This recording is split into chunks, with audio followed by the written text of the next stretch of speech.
Si l'histoire de la faïencerie de Longwy remonte à 1798, un nouveau chapitre sur les fameux émaux cloisonnés s'est ouvert en 1992 à l'arrivée de Michel Kostka, fermement décidé à tourner la page des fleurs de pommier, certes emblématiques, mais appartenant désormais au passé. Quand je suis arrivée aux émaux de Longwy, il y avait un siècle de fleurettes. Il fallait combattre les fleurettes. J'étais venue avec la ferme détermination d'apporter à Longwy des décors contemporains. Et j'ai eu la chance extrême d'avoir une jeune femme qui est venue travailler avec moi, qui sortait des meilleures écoles de Paris et qui a apporté justement ses couleurs, ses traits et qui a vraiment insufflé un esprit nouveau. Depuis 20 ans donc, de nouveaux artistes contemporains ont travaillé en étroite collaboration avec l'entreprise, offrant à leurs œuvres de nouveaux formats, parfois sublimés par la matière et ses reliefs. L'artiste Alain Thomas, chef de file de la peinture naïve primitive, se félicite de cette collaboration. On travaille ensemble depuis une dizaine d'années et je dois avouer que la dernière boule réalisée est littéralement somptueuse. C'est sur le thème des toucans, le toucan à bec noir. Déjà quand on a reçu le dessin, on s'est dit là, il y a quelque chose. Chez Alain Thomas, il y a ce trait qui est partout et en même temps, il est omniprésent et il s'efface devant le travail de couleur, de matière. Et ça m'a semblé extrêmement important avec Alain Thomas.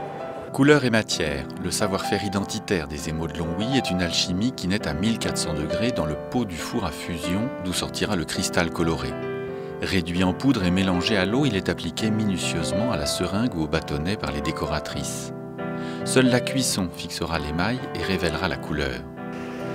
Mais à la sortie du four, environ 3/4 des pièces retourneront entre les mains des décoratrices pour la pose de l'or ou du platine.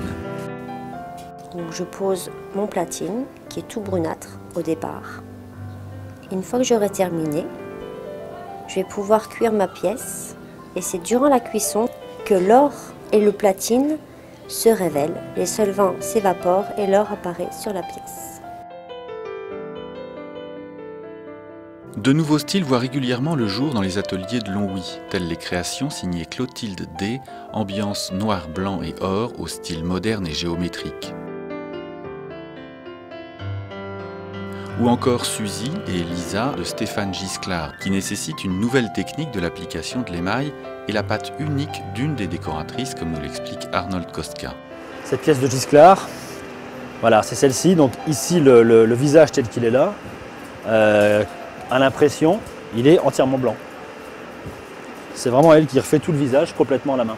Après plus de 2 siècles, ces savoir-faire manuels se perpétuent et évoluent pour répondre aux nouvelles envies des artistes. Et les pièces de collection éditées à 50 voire 10 exemplaires deviennent à leur tour de véritables œuvres d'art.